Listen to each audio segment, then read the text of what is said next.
Mosaïek van digters, skrywers en kunstenaars.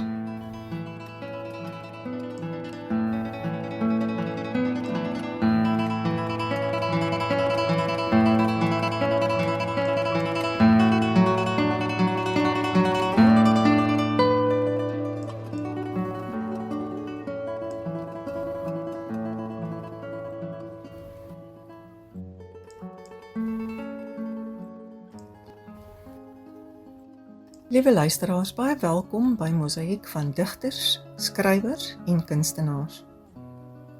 My naam is Rihanna Crawford van Mosaïek van digters en skrywers en dis vir my 'n heerlike voorreg om op Radio Yara hierdie program saam met julle te geniet.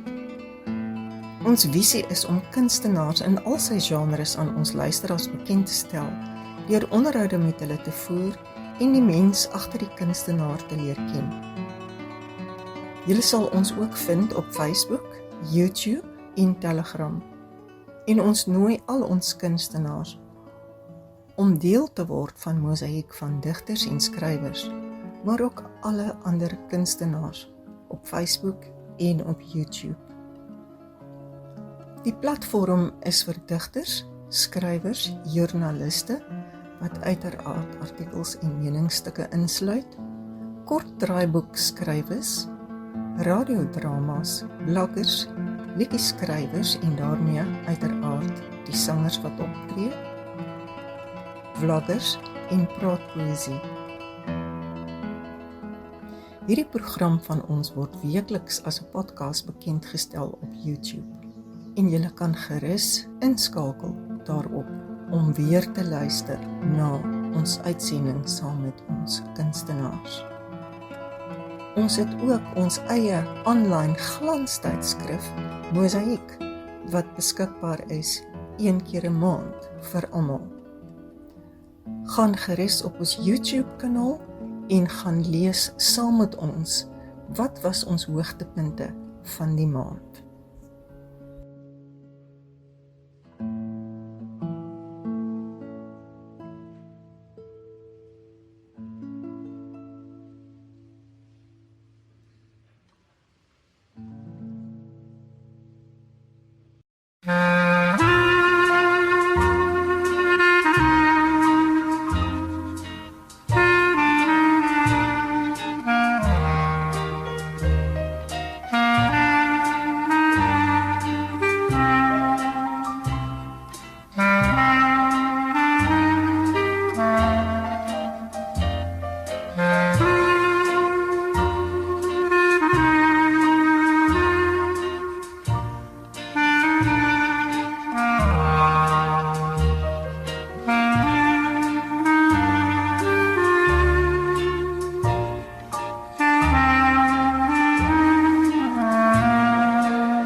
Liewe luisteraars, baie welkom by Mosaïek van digters, skrywers en kunstenaars op Radio Jada.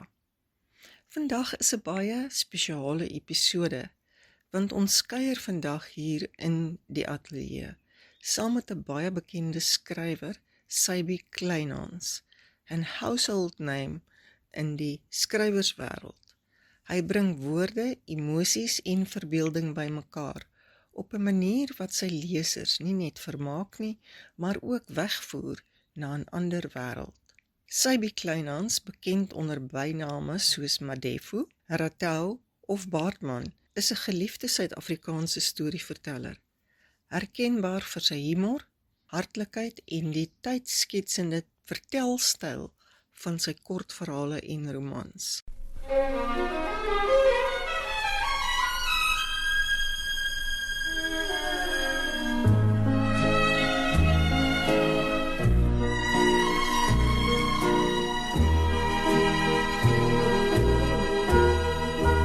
Welcome to my world. Won't you come on in? Miracles, I guess, still happen now and then. Step into my heart. Leave your cares behind. Welcome to my world, built with you in mind. Knock and the door will open. Seek and you will find. And you'll be given the key to this world of mine. I'll be waiting here with my arms unfurled, waiting just for you. To my world.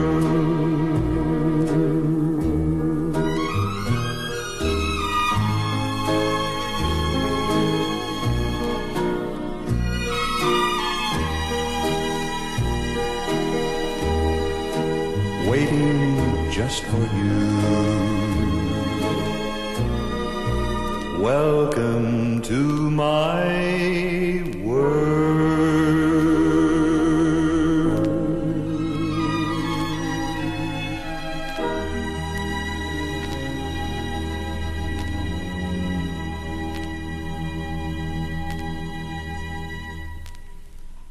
Sybi, baie welkom hier by ons in die ateljee van Mosaïek van digters, skrywers en kunstenaars.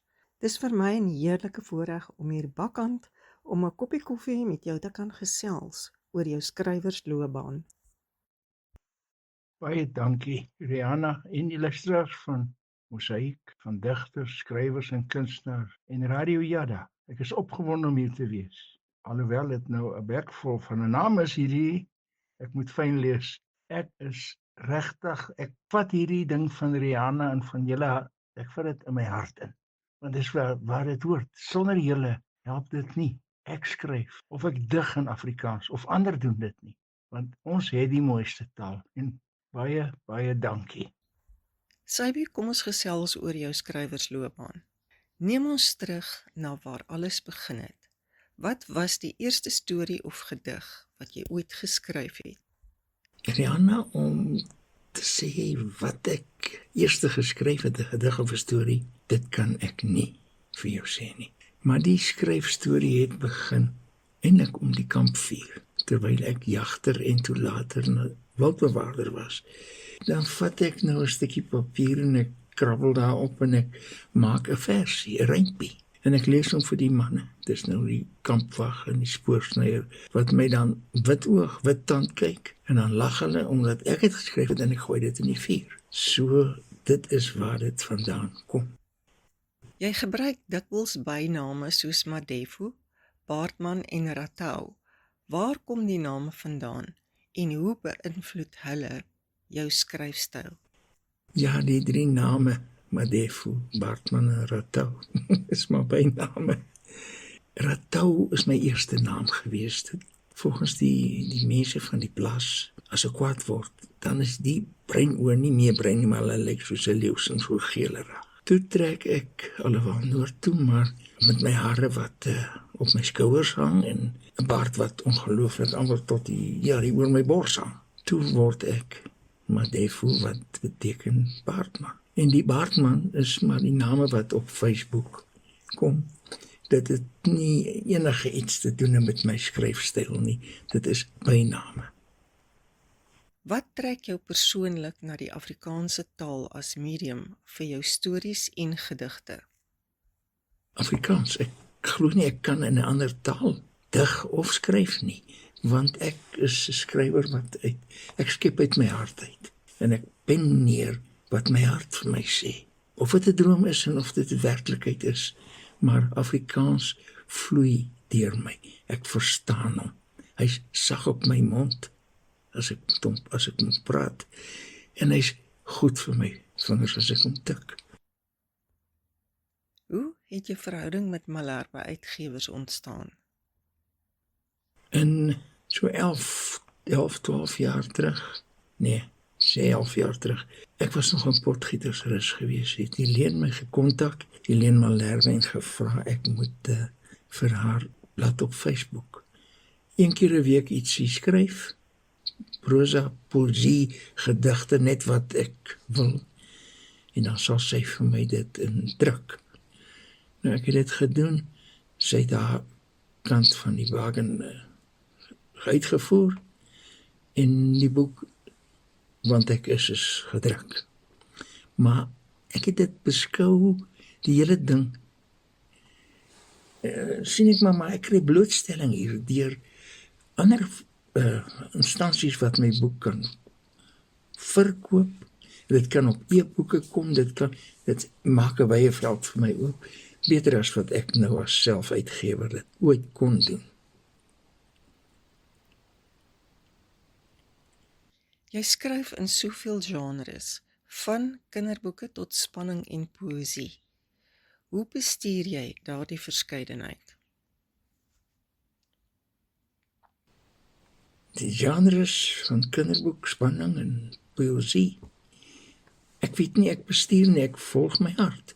Ek kan nou gedigte sit en skryf, of ander gedig, wat gewoonlik vinnig gaan. En ek kan 'n draai gaan stap, en ek kom terug, en ek gaan aan met my roman wat ek skryf. Ek is nie gebind om daar te sit en net een ding te doen nie. Sybi, kom ons gesels oor die Madefu reeks. Vertel ons van Madefu. Wie is hy en hoe het hierdie karakter ontstaan? Madefu. Madefu is in Xhosa, in ander tale Baartman, groot baard eintlik. Nou, ek het stories begin vertel vir my seun en versies begin maak vir hom, sommer net omdat dit lekker was. En hy kom eendag by my en hy teken die gesig met die baard en die goed, wat toe daaruit het Madefu die beeld ontstaan. En die kort stories het ek begin skryf vir Facebook, wat toe raak gesien is deur Anneke Pelser, en sy het uit Kazakhstan gewerk en vir my gehelp, en ons het die boek Diere, Giere en Goggegeite is gebore.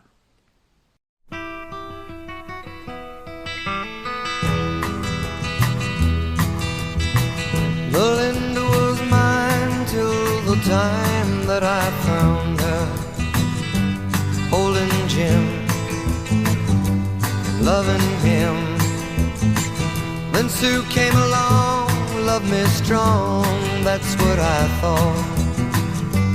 Me and Sue, that I do. Don't know that I will, but until I can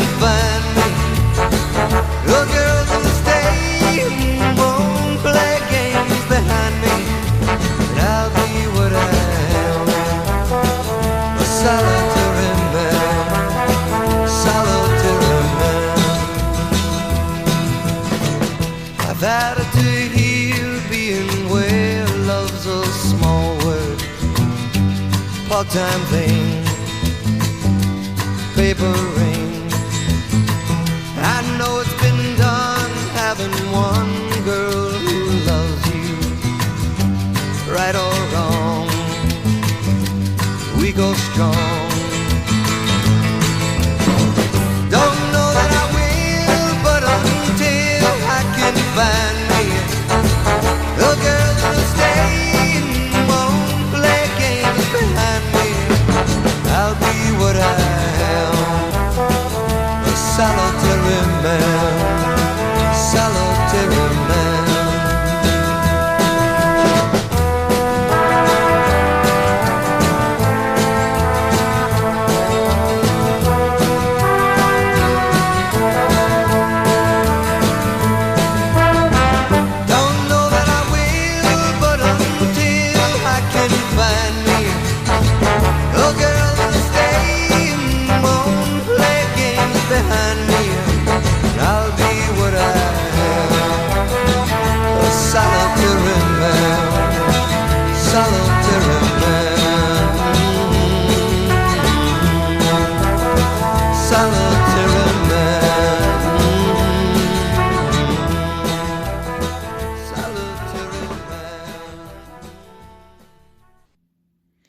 Wat is die boodskap agter Madevu se dieregiere en gogga-geite?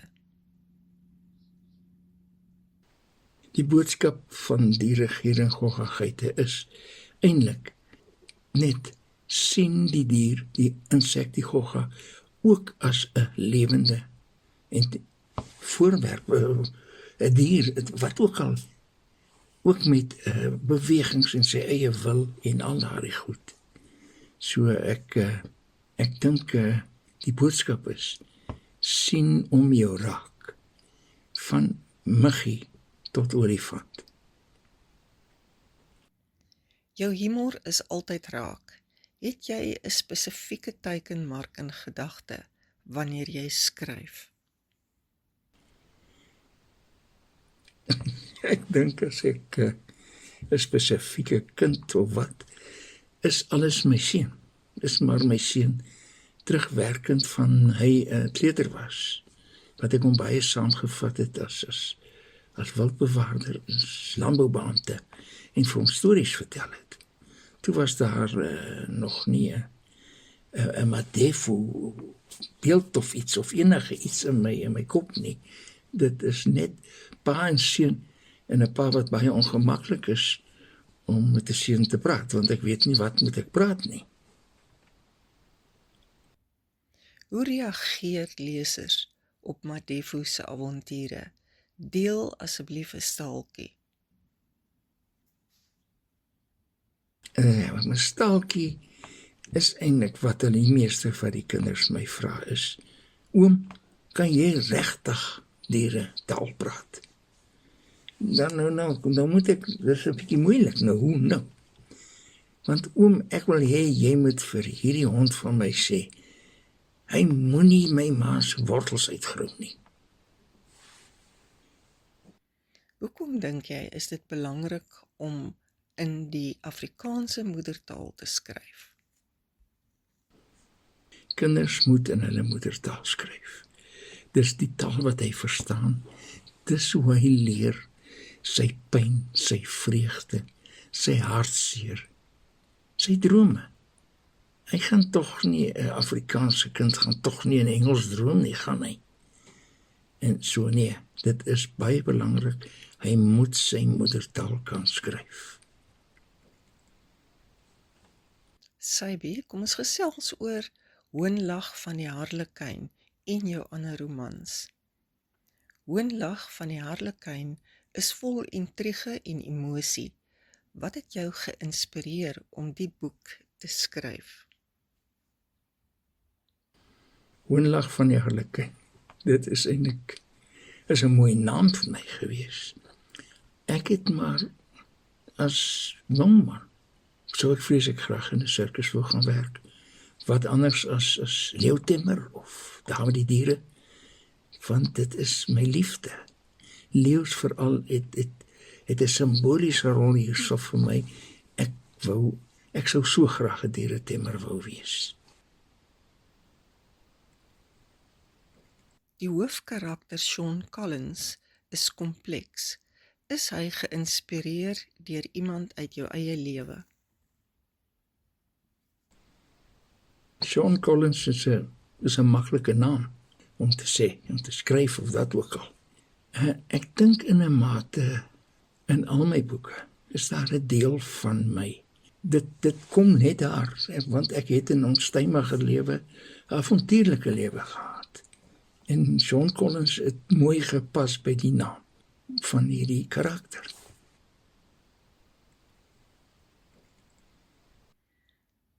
Watter navorsing was nodig om die agtergrond van die roman geloofwaardig te maak? Ek het geen navorsing gedoen oor agtergrond van die roman of wat nie. Ek het veer laat my hart en my drome my lei en wat ek gehoor het met my omswervinge by ek het bekende name in sirkusse ontmoet en so ligweg gesels soos 'n gewone toeskouer maar kan gesels daar by 'n hok of iets. Nee, daar is nie navorsing nie, want dit is fiksie. Hierdie is nie op enige ware feit gebaseer nie. Hoe balanseer jy aksie en emosie in jou spanningsromans? Ek dink om aksie en emosie te balanseer, kom deur met dit te skryf met jou vingers terwyl jy tik en ek sit tik met 2 vingers, so dit is maar stadig. Kom ek in en ek kom in my boek in en ek besluit goed, nou het ek aksie nodig. En dan dink ek so, maar ek kan ook nie net aksie hê nie. Ek moet daar in my skoot die liefde ook nader sleep. En as ek die 2 kan kombineer, dan gaan hy mos nou lekkerder smaak.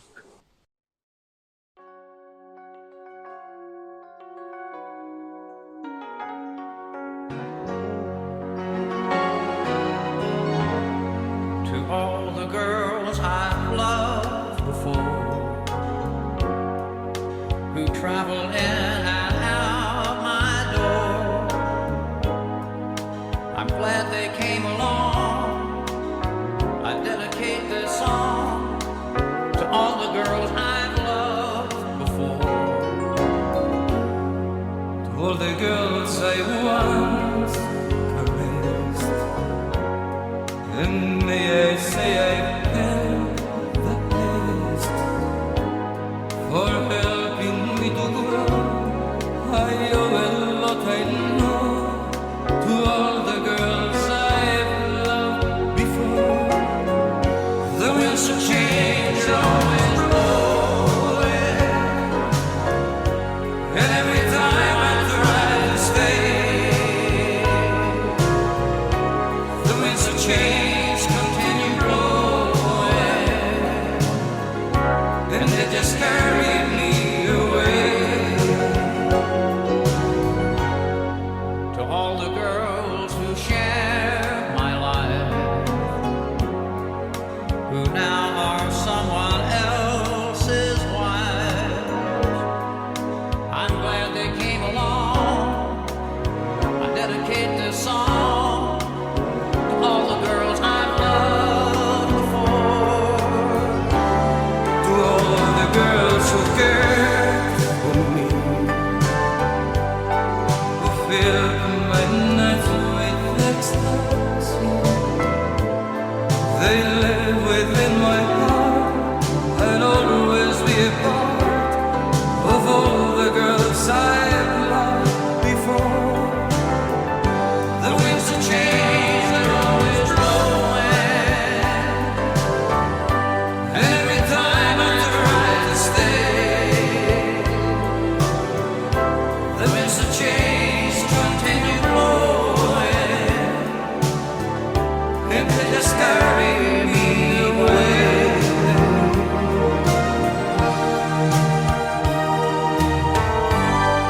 To all the girls we've loved before,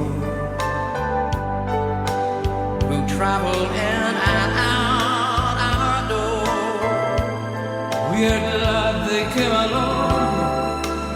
We dedicate this song to all the girls we've loved before. To all the girls we've loved before, who travel in and out our doors. We're glad they came along. We dedicate this song to all the girls we've loved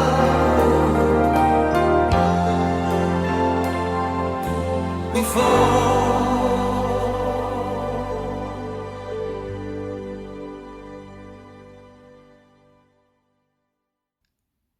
Weerwraak van die lewe en bloed om die maan het sterk temas van verlies en oorlewing. Hoekom het jy hierdie temas gekies? Weerwraak van die lewe. Het oorspronklik 'n ander naam gehad, maar dit is nie nou ter sake nie. Van my vriende het kinders wat die Down-syndroom. Ek bang vir hulle.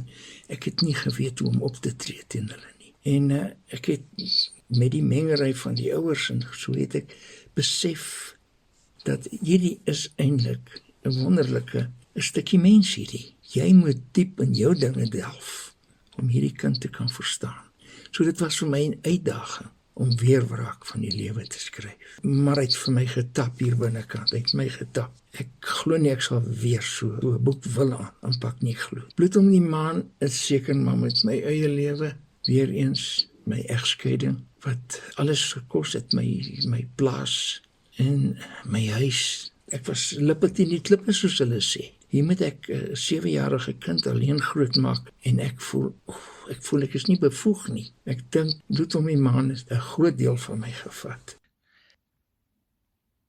Sybi, kom ons gesels oor Duindanser. Duindanser is 'n baie beeldryke en byna meditatiewe werk. Daar is moord, verraad, aksie en bedrog, maar tog ook romanse in Duindanser. Brand klink baie persoonlik. Hoe het die idee vir die boek ontstaan? Duindanser weer eens 'n lekker naam.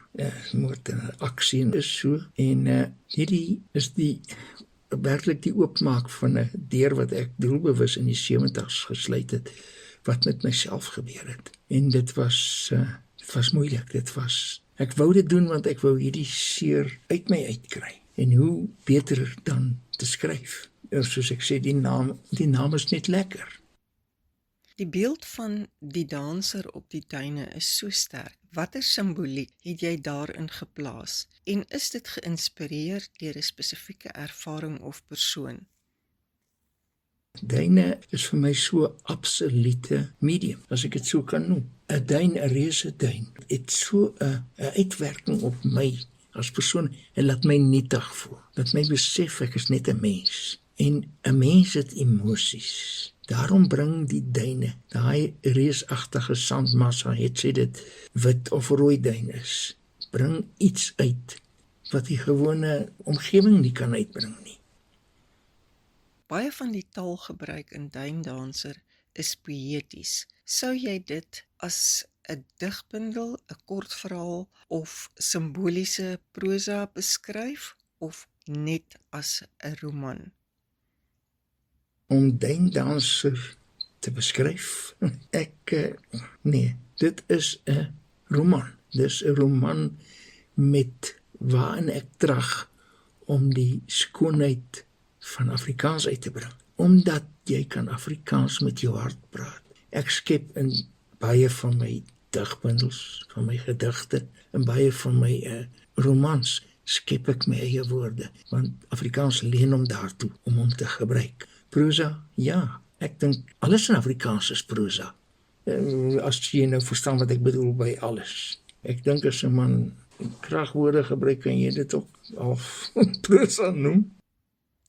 Die see, sand, wind en stilte is herhalende temas. Watter rol speel die natuur in jou kreatiewe proses, veral in hierdie boek? Sand, see, stilte, wind. Dis natuur se hartklop. Dis sy vel, dis sy asemhaling, dis sy voorkoms, dit is, ja, natuur speel 'n ongelooflike rol in al my goed. Ek kan nie my indink om in 'n hok te sit en te skryf en teen 'n koue gebou vas te kyk, voor my, agter my, langs my, behalwe natuurlik nou die mure van my. Nee, natuur het 'n ongelooflike kreatiewe uitwerking op my. Is daar 'n geestelike of sielkundige les wat jy hoop lesers uit Duindanser sal neem? Die les uit Duindanser? Dit is 'n goeie vraag. Ek dink in Duindanser het ek net weer besef dat 'n mens moet jou keuses maak. Luister vir jou hart. Moenie laat liefde jou verbygaan nie. Vat wat die lewe jou bied dadelik en koester dit, hou dit. Want jy weet nie hoe lank gaan dit is so sand van die woestyn. Dit gaan tussen, as jy sand skep met jou hande, dan loop dit tussen jou vingers deur. Dieselfde hierso. Vat wat jy nou kry. Druk dit aan jou bors, druk dit aan jou hart. Jy meng dikwels die melankoliese met die hoopvolle in hierdie boek. Hoe het jy daardie balans geskep? Melankolies en hoop, linker en regterhand. Hy kom outomaties uit. Hy kom uit. Ek dink omdat ek, soos ek dit al 'n paar keer gesê het, ek skryf met my hart. Ek skryf met my emosies. En ek is alleen. Ek is alleen as ek skryf. Ek doen dit alleen. Daarom wil ek lag en ek wil treur. Ja, ek dink die balans skep homself. Was Duindanser vir jou 'n moeilike boek om te skryf? Dalk meer persoonlik as jou ander werke? Duindanser het beslis die deur oopgemaak om 'n seer verlede van my oop te maak. Dit was 'n baie moeilike boek om te skryf. Om jou geliefde of jou aanstaande in jou arms te hou en te kyk hoe die lewe uit haar uitskommel van 'n slangbyt. En jy was nie daar nie. Ek het my lank verwyd op dit, maar ja, dit het deur oopgemaak vir die vervolg daarvan. Ek het die man Gerard Brand geskep en ek het aangegaan met sy avonture wat maar eintlik myself is. Dit was 'n baie hartseer boek, want ek het soms met nat kussing gelê.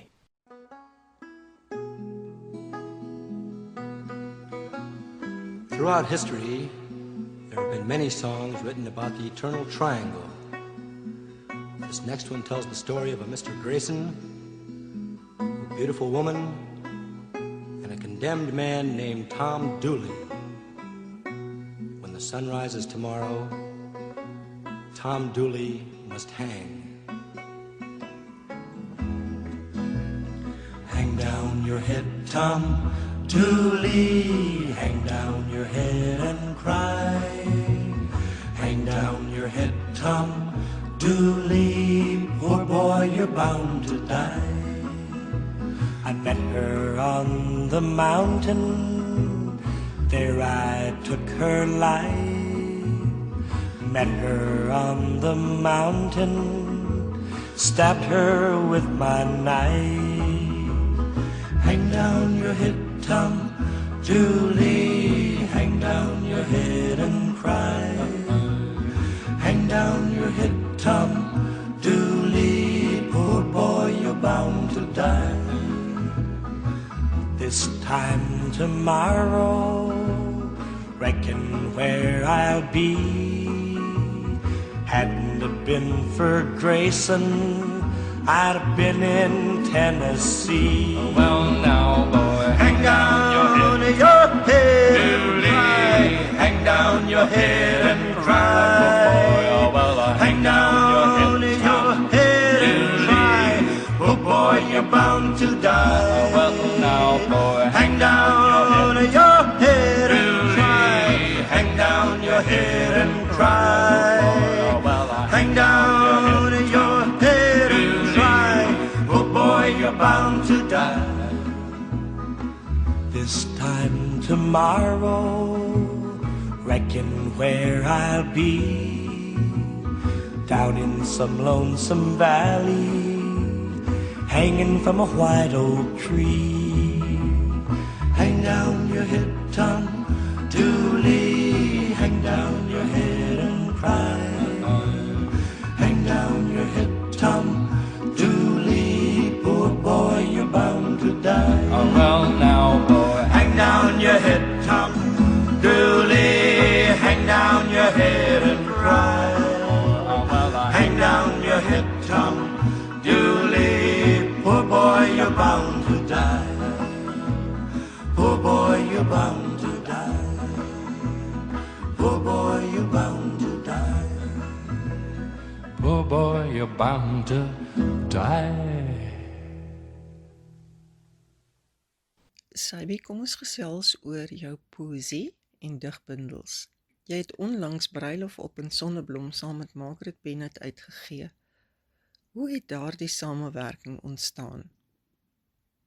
Margaret Bennett, die vrou met die silverstem. Dis my naam ook vra, silver. En sy het die gawe om dit my skrywe te laat lewe. Sy praat wat ek bedoel om te skryf. So met ander woorde, sy bring my skrywe uit. En ek het net gevoel, ek gaan 'n kans vat en ek gaan haar vra. En ek dink dit was wederkerig, die aanvoeling. En ek dink dit was baie pret om hom te maak, maar is ook 'n oogmaker, want deur jou woorde.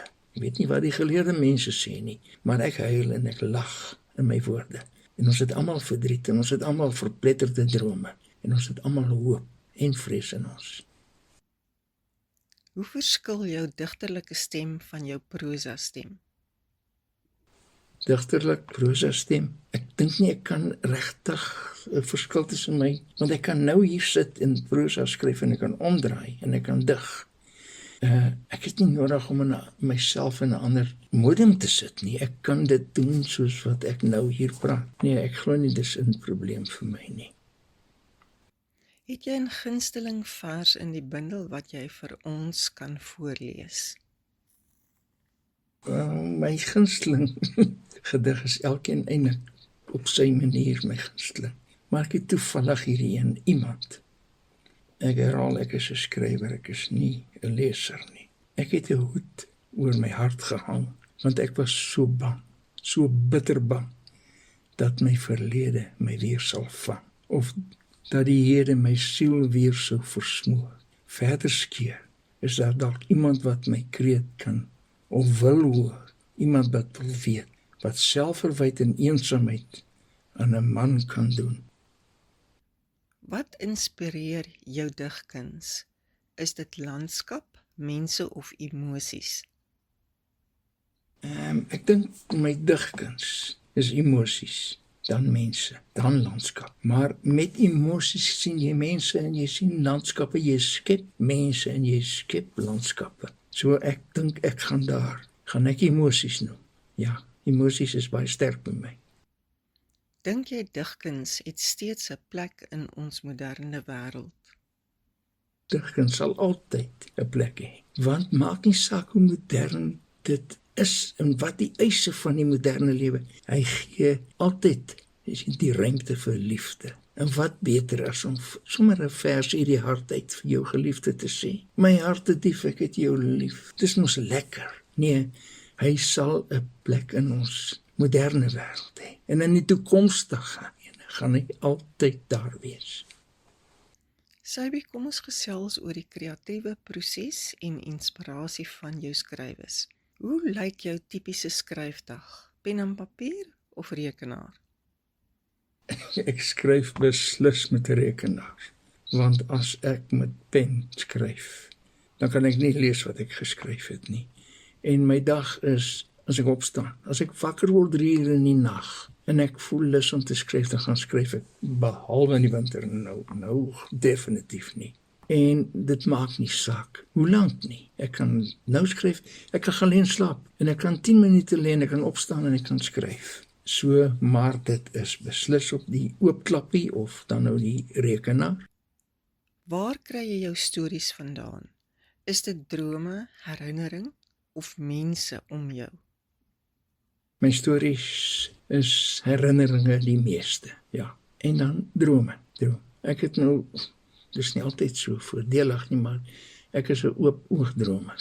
Ek kan 'n boom daar sien en ek kan vir myself wonderlike goed in daai boom uithaal, wat ek deur die genade met my hande kan verewig. Rihanna, jy ken daardie gevoel. Dit is net, hy kom net op jy en hy kom net om.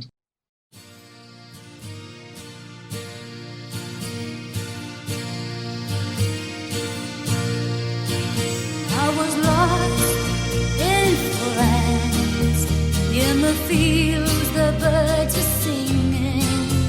I was lost in France, and the day was just beginning.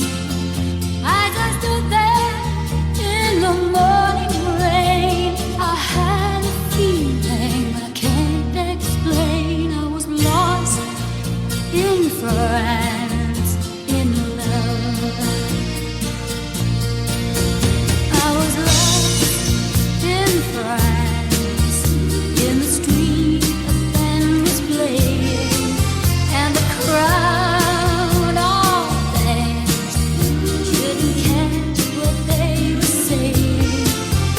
When I looked up, he was standing there. I knew I shouldn't, but I didn't care. I was lost in France, in love.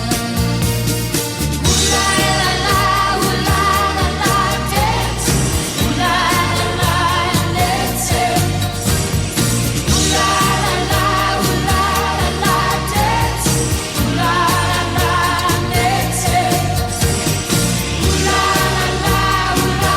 la, dance. Ooh la la, dance.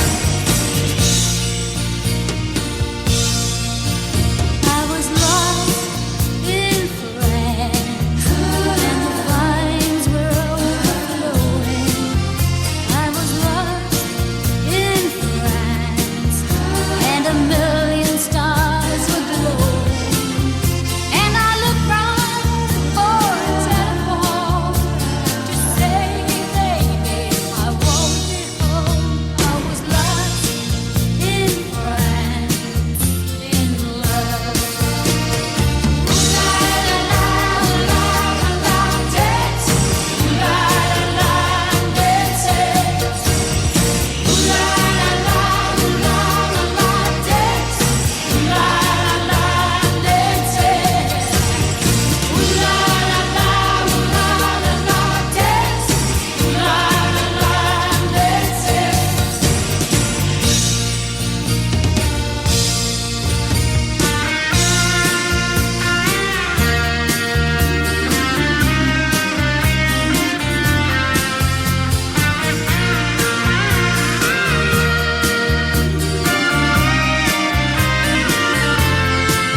And I looked round for a telephone to say, baby, I won't be home. I was lost in France, in love.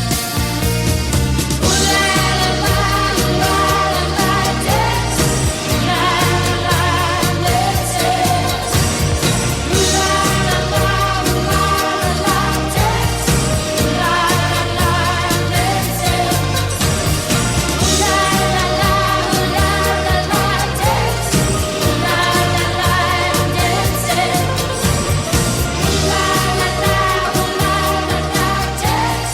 Ooh la la, dance.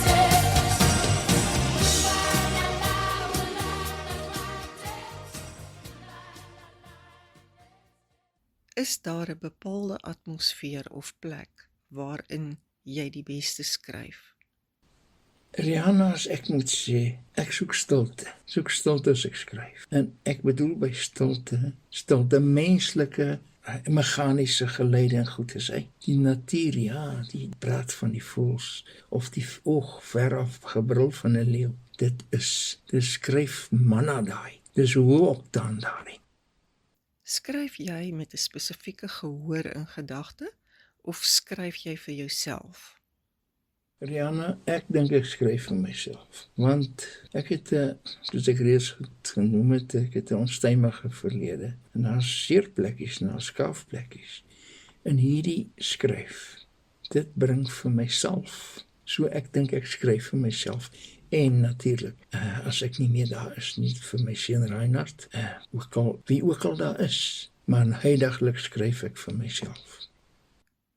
Hoe belangrik is redigering en terugvoer in jou proses? Rihanna, ek gaan nou vir jou iets sê. Dit gaan nou baie vreemdelik. Redigering en terugvoer is my ongelooflik belangrik, want op skool was Afrikaans vir my net deurgaan. Ek is nie goed in Afrikaans. Ek maak foute. Maar ek leer by elke boek wat terugkom, sien ek die foute. Nee, maar dit moes ek kom of dit moes 'n punt gewees het. Of my geweld is 'n bietjie te erg. Nee, dit is baie belangrik. Sybi, kom ons gesels bietjie oor jou lesers en jou aanhangers. Wat is die mooiste of die mees verrassende terugvoer wat jy al van 'n leser gekry het? Rihanna, ek weet nie of die naam Ellen Fritz vir jou klokkie lei nie. Dis 'n blinde dame, skryfster, digter. Sy het deur middel van masjiene, moenie my vra hoe, het sy redigering vir oorseese maatskappye gedoen en hier baie goed in kompetisies gedoen. Maar sy sê as kind het haar pa haar vinger gevat en so op 'n wurmpie gesit as sy loop op 'n tak. Dan kon sy daai wurmpie sien. En sy het vir my gesê, Sybi, as ek jou boeke lees, dan sien ek daai wurmpie, of daai ding kan ek sien. En dit is vir my 'n ongelooflike. Ek dink dis die mooiste kompliment wat enige ou kan kry. As jy net een boek van jou vir 'n nuwe leser kan aanbeveel, watter een sou dit wees en hoekom?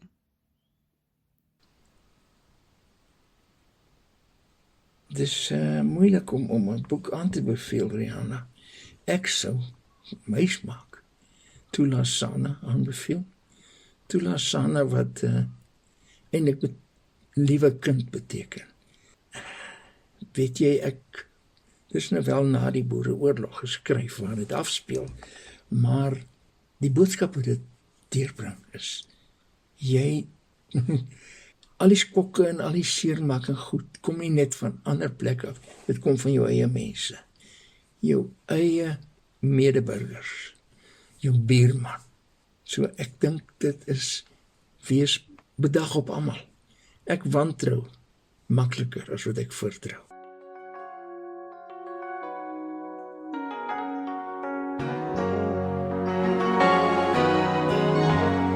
To all the girls I've loved before, who travel in and out my door, I'm glad they came along. I dedicate this song to all the girls I've loved before,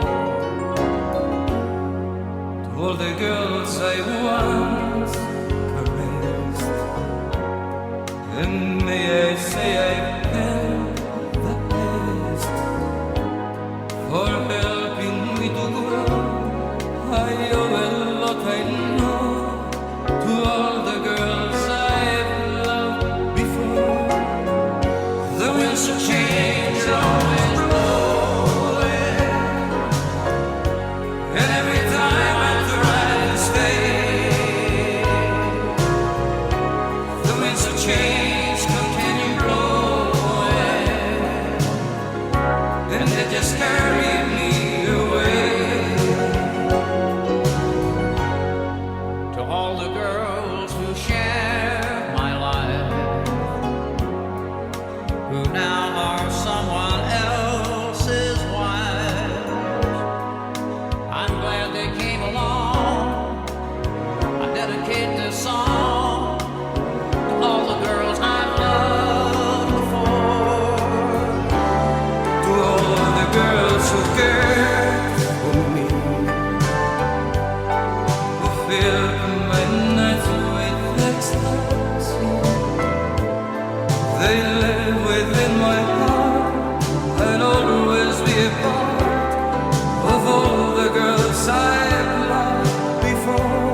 travel in and outdoors. We're glad they came along. We dedicate this song to all the girls we love.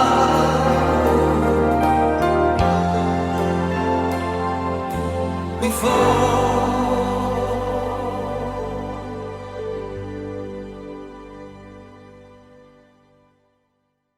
Watter tema of boodskap probeer jy konstant oordra deur jou werk? Die boodskap wat ek probeer oordra is eintlik 'n paar. Wees trots op jou taal. Wees trots om Afrikaans te lees. Moet nooit ophou lees nie. Moet nooit ophou lees nie. Verryk jouself. Verryk jouself. En wees altyd gereed vir die onverwagste. Ding wat kan gebeur, situasie, wat ook al. Wees paraat, soos hulle sê. Wat is volgende vir Sybi Kleinhans? Is daar 'n nuwe manuskrip in wording? Daar is op die oomblik 4 boeke, wat nommer 4 het ek pas begin. Die ander 3 lê reeds by die uitgewer. Ek moet skryf. Anders gaan ek stagnant word. Of dan, wat gaan ek doen met my tyd? Ek is 'n pensionaris. Nee, daar is nog 'n Madefu boek en dan se haar romans en kortverhale. En laastens, Sybi, wat beteken sukses vir jou as skrywer? Is dit publikasie, lesers 'n reaksie of bloot die vreugde van skepping?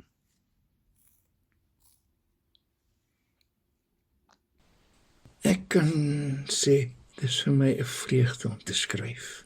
Dis vir my 'n vreugde om te skryf, maar 'n leserreaksie is net so belangrik. Want dit gee vir my, wys my die rigtingwyser. Gaan in daai rigting. Skryf meer van dit, of doen meer van dit. Nee, maar ek sal sê, die vreugde van skryf. Weet jy hoe wonderlik is dit om jou eerste boek in jou hande te vat en te dink, dit is my skepping, dis my woorde, dis my gedagtes.